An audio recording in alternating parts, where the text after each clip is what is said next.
नमस्कार दोस्तों, कैसे हैं आप सभी लोग। मैं आशा करता हूं कि आप सभी लोग बेहद खुश और प्रसन्न होंगे। दोस्तों, आज के इस वीडियो में मैं एक कौवा और कौवी की कहानी सुनाने जा रहा हूं, जिससे कि वो कौन से ऐसे 4 लोग हैं जिनसे आपको कभी भी मदद नहीं मांगनी चाहिए। कौवा और कौवी की ये सीख अगर आप अपने अंदर बैठा लिए तो आपको कभी भी ज़िंदगी में धोखा नहीं मिलेगा। दोस्तों, सब कोई चाहता है कि हमें धोखा नहीं मिले और ज़िंदगी में कुछ अच्छा नया करते रहें। इसके लिए काफ़ी प्रयास लोग करते रहते हैं। तो दोस्तों, आइए शुरू करते हैं आज के इस महत्वपूर्ण वीडियो को। दोस्तों, आप लोगों से गुजारिश है कि वीडियो शुरू से आखिर तक ज़रूर देखिएगा। वीडियो अच्छे लगे तो लाइक कीजिएगा, चैनल पर नए हैं तो सब्सक्राइब ज़रूर कर लीजिएगा। दोस्तों, कहा जाता है कि आधा अधूरा ज्ञान घातक सिद्ध हो सकता है, इसलिए वीडियो आखिर तक ज़रूर देखिएगा। एक बहुत ही लंबे समय की बात है, पुराने ज़माने की बात है कि एक जंगल में एक कौवा और कौवी अपने परिवार के साथ रहते थे और उस जंगल में बहुत सारा पक्षी जानवर भी रहते थे। क्या हुआ कि वहाँ पे लगभग 2 से 3 साल में पूरा इतना सूखा पड़ गया कि वहाँ कुछ खाने के लिए नहीं मिल रहा था। अब वहाँ के जितने भी जानवर पक्षी थे पलायन करने लगे और बहुत सारा पक्षी तो दूसरे राज्य की ओर, दूसरे जंगल की ओर पलायन करने लगे। और लेकिन जितनी बड़ी तादाद थी वो दूसरे जगह जाना भी संभव नहीं था।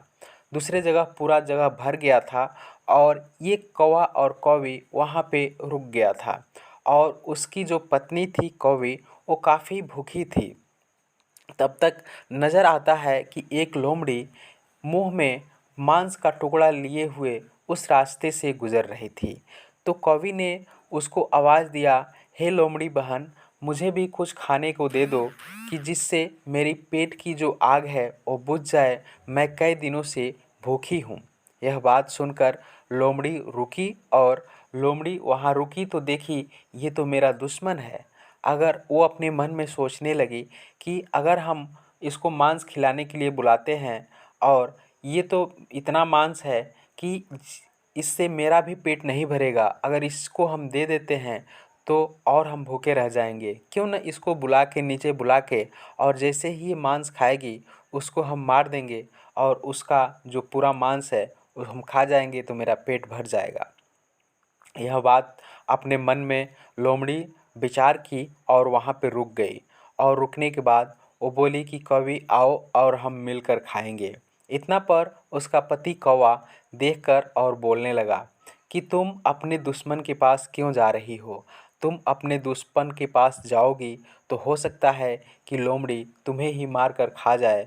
वो अभी भूखी है और ये अपने दुश्मन के पास अगर जाती हो तो कोई चांस नहीं है कि तुम्हें वो छोड़ेगा। हो सकता है कि तुम्हें वो मार कर खा जाए। अब कवि कहती है कि नहीं, ऐसा नहीं होगा, वो हमें बुला रहा है और जो मांस का टुकड़ा है उसे खाने के लिए हमें दे रहा है। इतना पर कौवा बोलता है कि अगर तुम नहीं मानती हो तो तुम्हें एक छोटी सी मैं कहानी सुनाता हूँ। अगर तुम ये कहानी सुनने के बाद भी अगर तुम्हें जाना है तो तुम चले जाना। पहले ये मेरी एक छोटी सी एक कहानी सुन लो। इस कहानी के ज़रिए मैं तुम्हें कुछ सीख देने चाहता हूँ। प्रिय दर्शकों, ये अब कौवा अपनी कौवे से एक कहानी के ज़रिए अपनी दास्तां सुना रहा है कि एक पेड़ पर, बरगद के पेड़ पर एक तोता और तोती रहते थे। वो तोता और तोती बरगद के पेड़ पर ज़मानों से रहते थे और वहीं पे अपना घोंसला उसका था। घोंसले में जैसे ही तोती बच्चे अंडे देती थी तो नीचे एक थोंद में वहाँ पे एक सर्प रहता था और वो सर्प जब भी वो बच्चा देती थी जाके उसके अंडे को खा जाता था। कभी कभी तो अंडे से निकले हुए बच्चे को भी वो खा जाता था। इस पर तोता और तोती काफ़ी परेशान थे कि मेरा अंडा कौन खा जाता है। तो एक दिन घात लगाकर बैठे और उसका निरीक्षण परीक्षण किया कि हमारे जो अंडे होते हैं उसे कौन खा जाता है। तो अलग पेड़ पर बैठकर देखने लगे, तो देखे कि नीचे उसी पेड़ से एक सर्प निकलता है और उसके अंडे को जाकर खा जाता है। यह बात देखकर बहुत ही दुखी हुए तोता और तोती। बोले, ये तो बहुत ही शक्तिशाली है, इसे अगर हम मारने जाएंगे, झगड़ा करने जाएंगे तो हमको भी मार देगा। अब ये बहुत ही शक्तिशाली देखकर और वहाँ से अब कहीं दूर जाने का प्रयास मन बनाने लगे कि अब हम लोग यहाँ, हमारा रहना अच्छा नहीं है, हम यहाँ से कहीं दूर जाते हैं, और रोने लगे।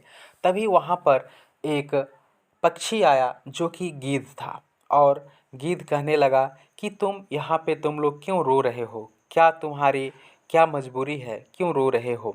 यह बात सुनकर तोता और तोती ने पूरी अपनी दास्तां सुनाई कि मेरा जब भी बच्चा अंडे देती हूँ तो नीचे एक सर्प रहता है और आकर खा जाता है, हमें जीने नहीं देता, हमारे बच्चे नहीं होते हैं, इसलिए हम यहाँ से जाना उचित समझते हैं। इस पर गीध ने कहा कि देखो, तुम्हारी जो ये समस्याएं हैं, ये समस्या, तुम्हारा जो दुश्मन है बहुत बड़ा दुश्मन है, और तुम अगर लड़ाई से नहीं जीत सकते हो तो कूटनीति से, बुद्धि से तुम उसे हरा सकते हो। तो तोता तोती पूछे कि कैसे हम हरा सकते हैं। इस पर गीध ने कहा, देखो, बगल के तालाब में मछलियाँ बहुत है, अगर मछली है तो उसका हम क्यों ना यूज़ करें सर्प को मारने के लिए, और बगल में ही एक नेवला रहता है, तो ऐसा हम करते हैं कि मछली निकाल कर और नेवले के द्वार पे, उसके बिल के आगे हम एक मछली रखेंगे, और एक मछली उसके आगे रखेंगे, एक मछली उसके आगे, और रास्ता लगाते हुए सर्प के जहाँ रहता है वहाँ तक हम मछली गिरा देंगे।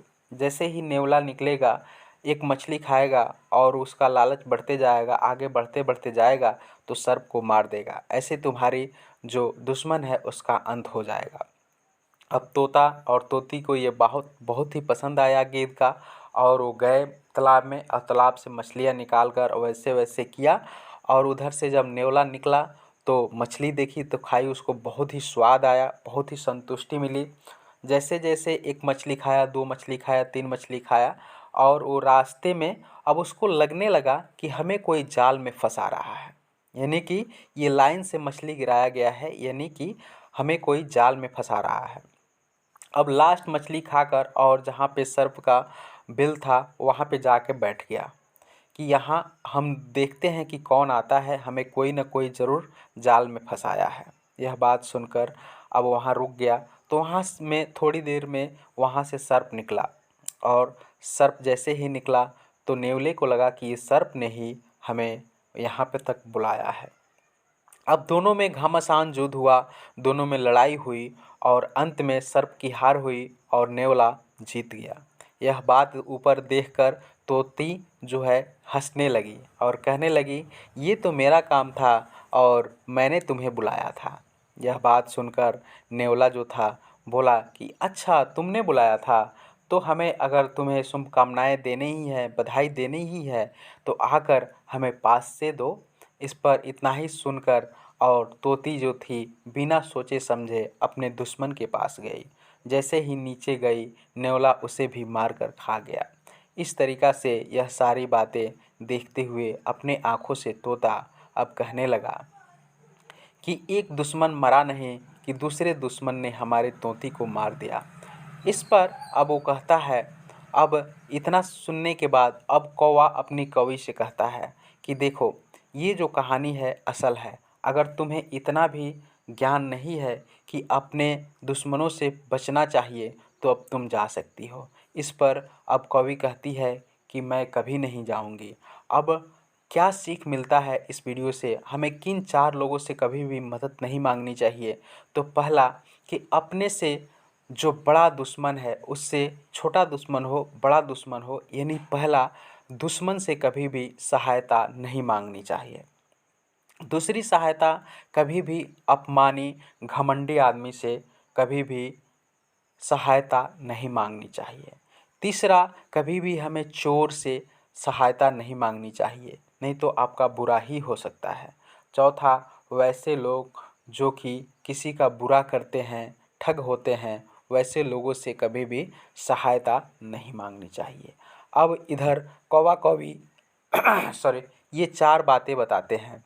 तो ये वीडियो आपको कैसी लगी आप हमें कमेंट करके ज़रूर बताइएगा। मैं मिलता हूँ आप सभी के लिए एक नए वीडियो के साथ, तब तक के लिए आप सभी लोगों का बहुत बहुत धन्यवाद। जय हिंद।